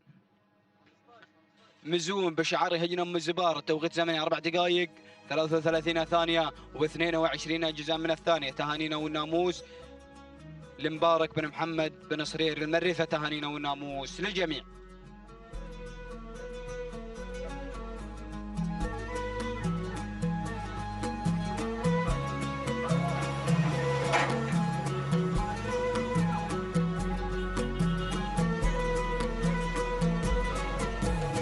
بسم الله الرحمن الرحيم. مشاهدينا الاعزاء متابعينا الكرام، انطلق في هذه اللحظات واندفع شوطنا الرابع عشر من اشواطنا في هذا الصباح في منافسات جديدة مع تحدي مميز ضمن سباقنا المحل الرابع. ينطلق هذا الشوط يحمل جديد المنافسة والتحدي، وشوط أيضا من أشواط الإنتاج. نتابع مقدمة التحدي مباشرة مع الصدارة والبداية. مقدمة الشوط يأتي التواجد في هذه اللحظات والاندفاع من مهيض لسعادة الشيخ سعود بن فهد بن عبد العزيز بن حمد آل ثاني حسين بن محمد بن سالم بن سفران من يتابع في عملية التضمير، بينما النقل على المركز الثاني يتابع مشاهدينا الأعزاء أيضا الاندفاع الجميل في هذه اللحظات والتواجد من رعد لسعادة الشيخ حمد بن علي بن عبد الله عبد الرحمن آل ثاني محمد بن حمود لوهيبي من يقدم لنا رعد في هذا الشوط، بينما على المركز الثالث نتابع في هذه اللحظات وصول وتدخل من غياض من هجنة أم الزبار ناصر بن حمد بن مسفر الشهواني. وعلى المركز الرابع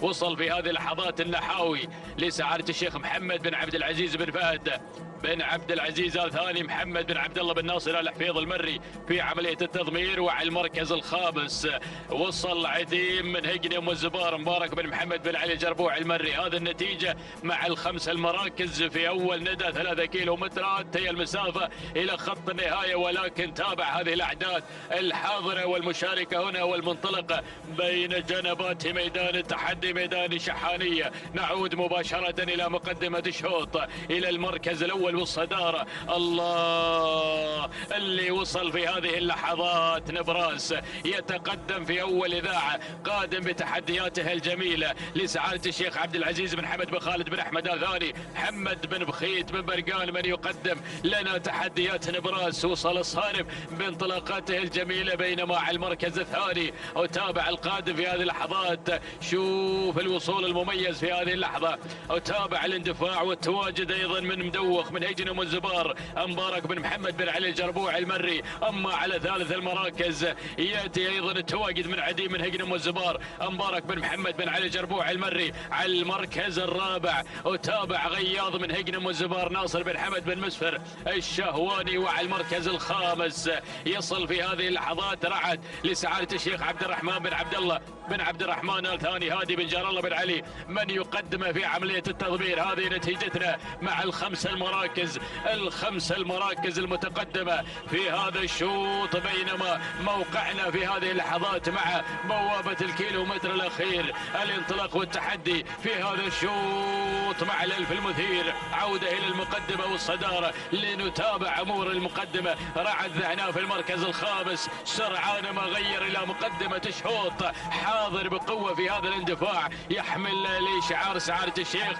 عبد الرحمن بن عبد الله بن عبد الرحمن آل ثاني هادي بن جار الله بن علي بن جار الله من يقدم لنا رعد في المركز الاول، ومن يدفع برعد في مقدمه الشوط مع الاداء الجميل عصا بالابطان. شوف الانطلاق من رعد في هذا الشوط، في هذا الصباح، في هذه المشاركه المميزه مشاهدينا الاعزاء. بينما على المركز الثاني وتابع القادم في هذه اللحظات، وصل مصيح في هذه اللحظة لسعادة الشيخ عبد العزيز بن حمد بن خالد بن أحمد الثاني، عبد الرحمن بن سعيد بن حمد الفيصل المري من يقدم مصيح. الله الله على الأداء الجميل مع هذا الشوط ومع الأمتار الأخيرة، ولكن مصيح ورعد في منافسة ثنائية جميلة. رعد على مقدمة الشوط، مصيح يحاول مع اللحظات الأخيرة من الرابح والمنتصر في هذا الشوط في شوطنا ما قبل شوط الختام.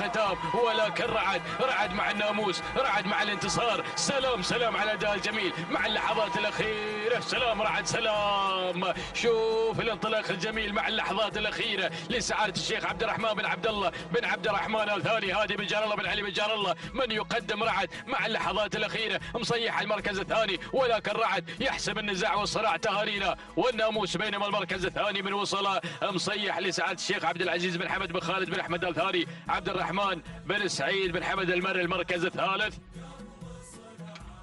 كان الوصول من مدوخ من هجني ام الزبار مبارك بن محمد بن علي جربوع المري. اما رابع المراكز كان من نصيب عجيب من هجني ام الزبار جابر بن علي بن جابر النجم المري. المركز الخامس من وصل دالوب لسعاده الشيخ محمد بن عبد الله بن عبد الرحمن الثاني، هادي بن جار الله بن علي بن جار الله. هذه نتيجتنا مع الخمس المراكز او الاسماء الواصله الى خط النهايه. بينما نعود الى التوقيت الزمني، لحظه وصول رعد الى خط النهايه محقق الفوز والانتصار. توقيته من 3 كيلومترات، قطع المسافه في 4 دقائق 30 ثانيه 18 جزءا من الثانيه. تهانينا والناموس لسعاده الشيخ عبد الرحمن بن عبد الله بن عبد الرحمن آل عبد الرحمن الثاني، وهادي بن جار الله بن علي بن جار الله من قدم لنا رعد في هذا الشوط. بينما المركز الثاني كان من نصيب مصيح وتوقيته 4 دقائق 30 ثانيه 44 جزء من الثاني. تهانينا والناموس لسعاده الشيخ عبد العزيز بن حمد بن خالد بن احمد الثاني، والتهنئه موصوله لعبد الرحمن بن سعيد بن حمد المري. المركز الثالث كان الوصول مشاهدينا الاعزاء، هذه لحظات ايضا القدوم من ثالث المراكز. كان الوصول مشاهدينا الاعزاء من عجيب اللي وصل في المركز الثالث، توقيته الزمني 4 دقائق 33 ثانية 60 جزء من الثاني. تهانينا لهجني ام الزبار، والتهنئة موصولة لجابر بن علي بن جابر النجم المري.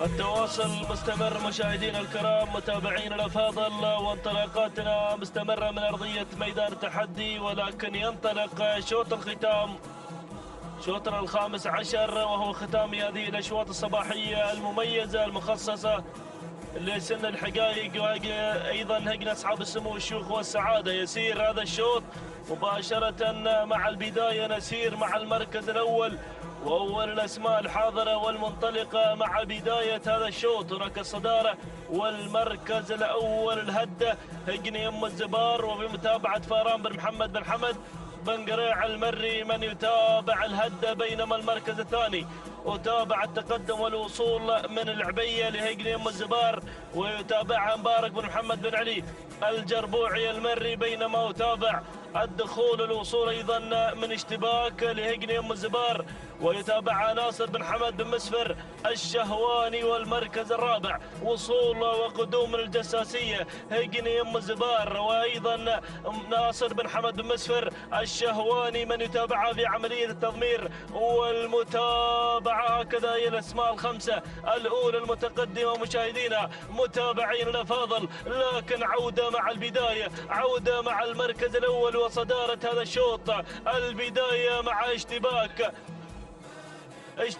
مع الصدارة مع المركز الأول مشاهدينا الكرام، أو الريم مع البداية. نعم، الريم مع الصدارة مع المركز الأول هجني أم الزبار، وبمتابعة مبارك بن محمد بن علي الجربوعي المري من يتابع لنا الريم مع الصدارة مع المركز الأول. بينما المركز الثاني تتقدم هنا العبية مع ثاني التحديات لهجني أم الزبار، وبمتابعة أيضا مبارك بن محمد بن علي الجربوعي المري بن صرير من يقدم لنا هذين الاسمين مع الصدارة، بينما المركز الثالث وتابع القدوم من الجساسية هجني أم الزبار ناصر بن حمد بن مسفر الشهواني من يتابعها، بينما وتابع المركز الرابع وصول من طلايع هجني أم الزبار عبد الله بن علي بن حمد بن سلام الهاجري، بينما المركز الخامس وصول مشاهدينا الكرام ودخول من حماس هجني أم الزبار عبد الله بن علي بن حمد بن سلام الهاجري من يتابع أيضا لنا حماس، ولكن عودة مع البداية، عودة مع الصدارة. الله يا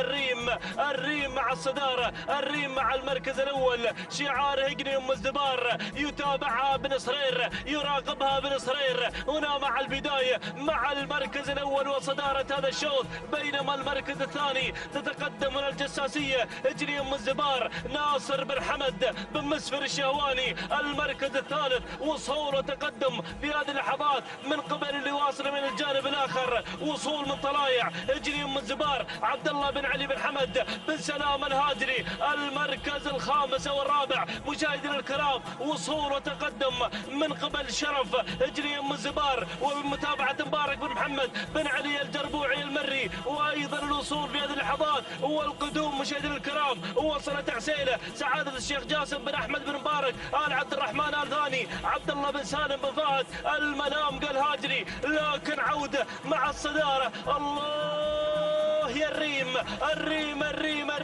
الريم الفنا رمز العطاء، هنا تقدم لنا هذا الأداء المميز والجميل ومتابعة بن صرير من يقدم لنا هذا الأداء المميز والجميل ويقدم لنا الريم بتحدياته المميزة. المركز الثاني الجساسية هجني أم الزبار ناصر بن حمد بن مسفر الشهواني. المركز الثالث وصول من شرف هجني أم الزبار ويتابع مبارك بن محمد بن علي الجربوعي المري، ولكن الريم مع الصدارة هجني أم الزبار تحكم القبضة على ناموس هذا الشوط مع انطلاقة الريم، من خلال انطلاقة الريم وتواجد الريم مع البداية. سلام وتحية واحترام لهذا الشعار، وسلام لبن صهير من يقدم لنا الريم في هذا الانطلاق المميز والجميل. تهانينا والناموس لهجني أم الزبار، والتهاني لك أيضا يا مبارك بن محمد بن علي الجربوعي المري على هذا الأداء المميز والجميل. بينما المركز الثاني وصلت شرف لهجني أم الزبار، وأيضا يتابع مبارك بن محمد بن علي الجربوعي المري. المركز الثالث وصول من الجساسية لهجني أم الزبار بمتابعة ناصر بن حمد بن مسفر الشهواني. والمركز الرابع وصلت طلايع هجني أم الزبار مع عبد الله بن علي بن حمد بن سلام الهاجري. المركز الخامس وصول من اشتباك لهجني أم الزبار وأيضا ناصر بن حمد بن مسفر الشهواني من يتابعها. هكذا مشاهدينا الكرام كانت الريم حاضرة مع الموعد لتهدي هذا الناموس وهذا الانتصار إلى شعار هجني أم الزبار، وإلى أيضا المضمر أحد الشباب المميزين في هذا العالم الساحر مبارك بن محمد بن علي الجربوعي المري. تهانينا والناموس 4 دقائق 30 ثانية 79 جزء من الثانية. التهاني هنا والناموس لهجني أم الزبار، والتهاني لمبارك بن محمد بن علي الجربوعي المري. المركز الثاني وصلت مع ثاني التحديات شرف وتوقيتها الزمني 4 دقائق 32 ثانية 29 جزء من الثاني. تهاني والناموس لهجني أم الزبار، والتهاني أيضا لمبارك بن محمد بن علي الجربوعي المري. المركز الثالث وصلت مع ثالث التحديات مشاهدينا الكرام. المركز الثالث كان الوصول من طلايع وتوقيتها الزمني 4 دقائق 32 ثانية 80 جزء من الثانية. تهانينا والناموس لهجني أم الزبار، والتهاني لعبد الله بن علي بن حمد بن سلام الهاجري. وايضا شكرا لك يا مخرجنا المميز محمد بن خزينة على ايضا هذه المعلومات القيمة. اذا تهانينا والناموس مشاهدينا الكرام متابعينا الافاضل لجميع الفائزين في هذا الصباح. نذكر من خلال هذه الصفحة التي تظهر على شاشة قناة الريان الفضائية بصاحبة الشوط الاول الرئيسي في هذا الصباح هي جمرة بشعار سعادة الشيخ عبد العزيز بن حمد بن خالد بن احمد آل ثاني من قدم لنا جمرة. وايضا ذهبت السلامات الى اهالي عين خالد ومتابعة احد الشباب المميزين مبارك بن محمد بن مبارك بن سعيد النابت المري. تهانينا والناموس. بينما حضر الوسمي مع الشوط الاول الرئيسي ايضا للقعدان لهجن الغرافة، وبمتابعة المدهش سالم بن عامر المدهوشي. تهانينا والناموس على هذا الفوز وهذا الانتصار. بينما نذكر بصاحب التوقيت الافضل ولم يز في هذا الصباح هو حامي صاحب الشوط الرابع لسعادة الشيخ عبد العزيز بن حمد بن خالد بن احمد ال ثاني، وايضا بمتابعة راشد بن بطي بن محمد ال حسن المري، وتوقيت الزمني 4 دقائق 25 ثانية 12 جزء من الثاني. تهانينا وناموس لسعادة الشيخ عبد العزيز بن حمد بن خالد بن احمد ال ثاني على هذا الفوز وهذا الانتصار. هكذا مشاهدينا الكرام وصلنا للختام، على امل اللقاء بكم في الفتره المسائيه وانطلاقه ايضا سن اللقايه الهجنه اصحاب السمو الشيوخ والسعاده، فكونوا على الموعد.